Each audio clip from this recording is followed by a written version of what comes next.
What is going on, YouTube? Tom here.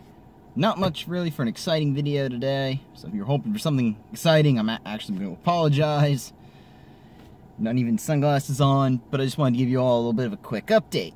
So last video, I mentioned how I basically had a dealer be completely rude to me and kind of give me this very hard time about my car's transmission problems.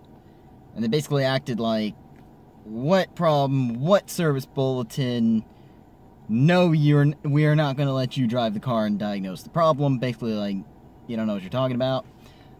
Did follow the advice of pretty much everybody and call another dealer. So I do actually have an appointment set up for Monday, which is actually, no, this video is going up tomorrow, Saturday. Today's Friday. Got a video going up Monday. Which will probably be another mod. I've actually got a mod I'm going to put on before I decide to take the car in. But, so I do have that coming, but I got an appointment Monday to get this car looked at. The other dealer was like, you're going to have to wait 2 weeks while we get the transmission specialist. The other dealer was like, just bring it on in. It's diagnosing a problem. It's not like I'm asking you to tear a transmission down. And on top of that, I said, well, hey, is it fine if I drive the car and have a tech ride with me and diagnose it? And they said, yeah, we encourage customers to do that. So all the people said, well, dealers aren't going to let you do that. And you're wrong. This dealer encourages that. It's like, geez, that was much harder than it was supposed to be for the other dealer. But that means we are going to get this car looked at. We're going to make sure this problem gets diagnosed properly. That was a bit of a nuisance of just why was that so difficult. At the end of the day, it's like, look, it's a warranty repair. You just lost business. That was just a pain in the complete living ass. I know I did get some hate about, why are you trying so hard to get this fixed? I mean, I paid how much for this car again? And I just want it to run.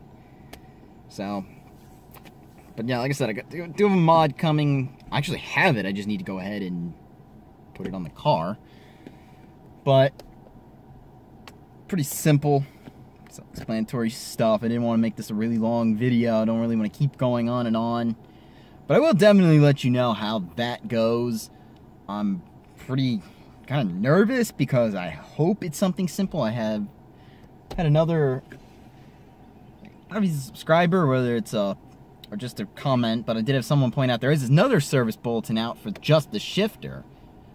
This subscriber had his car, the shifter fixed. Now, problem is on my car, I don't think it qualifies for that one, just because on that one it said cars built before November 2017, and also they said second gear lockout issues. My car's third gear, so I doubt it's going to qualify for my car, just because I have third gear lockout, not second gear.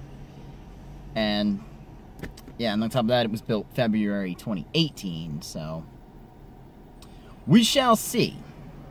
Gotta wait and see what happens with that. Part of me really hopes it's just a shifter issue, because I don't want to have to see this car go down for a while. In which case, if worst case scenario is they do tell me it is what I originally thought, it is a synchro issue, that does, of course, mean the car will go down for a while.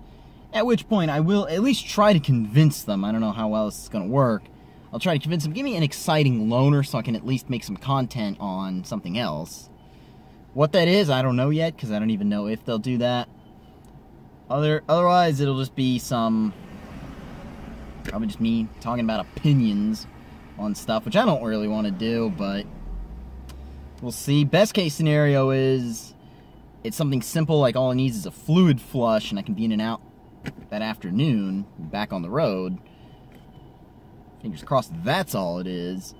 I doubt, but that could happen. Of course, the other intermediate scenario would be, yes, it is the shifter that's bad, and all I need is just a better shifter. But, as usual, just plain and simple, we don't know. I hate this feeling of I hope not. If not, I'm still gonna drive the car this weekend to go see my girlfriend, also to work tomorrow. I do work Saturdays, so it's not like I'm not gonna drive the car. If it does break something, it breaks, fine. But worst case scenario is the shift forks do go ahead and decide to take a shit and break. Some people even said they had the problem in 2,500 miles. I've got a little under 2,300.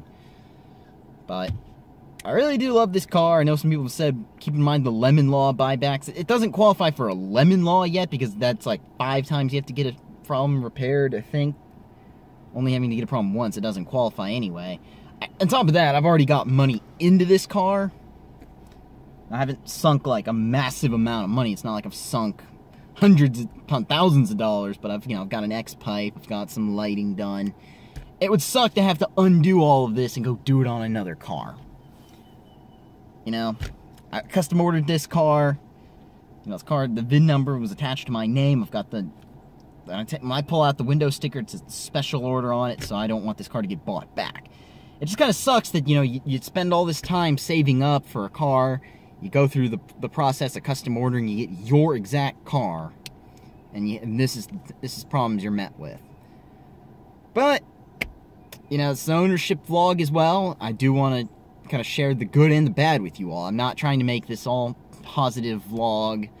I'm not looking to flip this car either. I know people, it seemed like no matter what, when I got this car, everyone's like, well, in 2 years you're going to want something new anyway.